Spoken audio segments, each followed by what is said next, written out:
In the previous recording, we derived the general solution to this problem, heated sphere boundary value problem. It had this partial differential equation that governed the temperature in the sphere. So U is the temperature in the sphere. We assumed radial symmetry, so it's a function of only two variables. And this theta is the angle from this sort of north pole here. So it goes from 0 to pi. Radius of the sphere is C. And out at the outer surface, where R equals C, the temperature is held at some given function given to us. So that was the problem statement. And here is the solution summary. Temperature is this infinite sum where these a sub n's are calculated from this formula, which came from Fourier-Legendre series. Put it all together in one statement. Here it is. Okay, so let's do a couple problems where we use this solution. One is, what's the temperature at the center of the sphere? Well, the center of the sphere is where R equals 0. Here's the general solution again. At the center of the sphere, this R equals 0. So is the answer just 0? N goes from the integers 0 and up. 0 to the 0 is 1.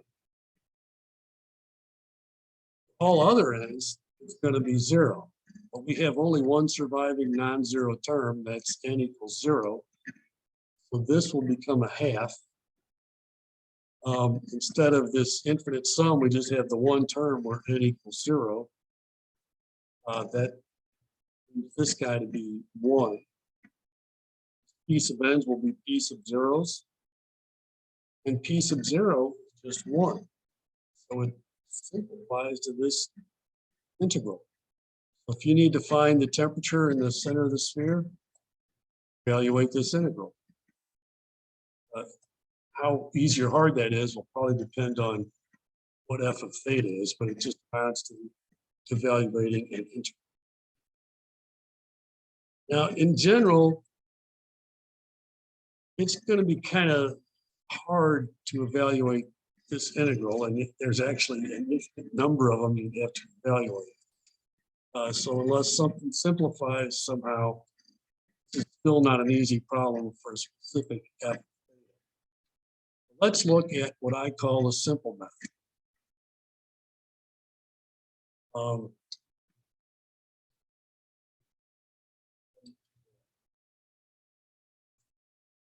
Simple method.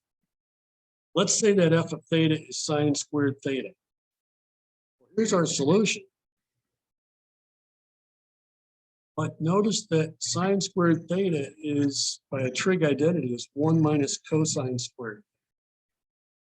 And once I have my function in terms of a polynomial in terms of cosine theta, I can use the simple method. Here will be an example of that. We need to have our Legendre polynomials available, at least up to the power of whatever this polynomial is. Here we have a polynomial up of order 2. So we need up to Legendre polynomial 2. Here's the first 3. We'd have them on a cheat sheet, formula sheet. In terms of the argument cosine theta, P sub 2 is this, because we had the formula for that. So we can express cosine squared theta in terms of P sub 2 and some constant in this case. So 1 minus cosine theta is 1 minus this. 1 minus a third is 2/3. P0 was just 1. So wherever we have just a constant, we can call it multiplied by P sub 0. Then we have the entire thing in terms of Legendre polynomials.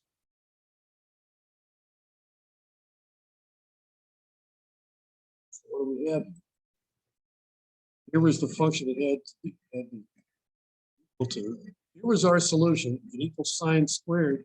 And now we can express that function strictly in terms of Legendre polynomials. So now we can match coefficients. We don't have to take that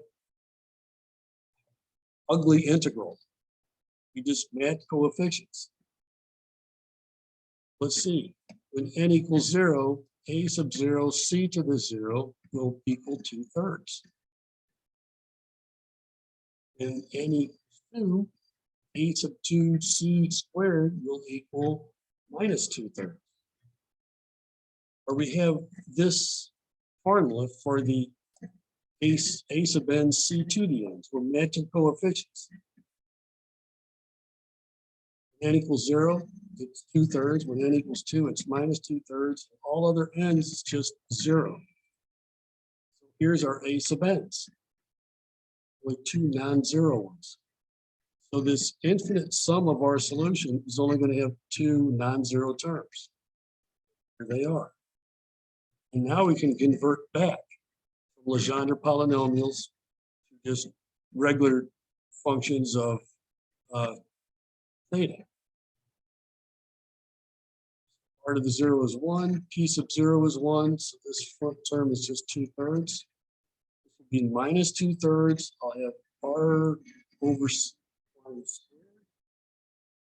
p sub 2, use our formula sheet. Simplified a little bit, and here's the answer. You did not have to do any, did not have to evaluate an integral, and it doesn't involve Legendre polynomials in terms of r and theta.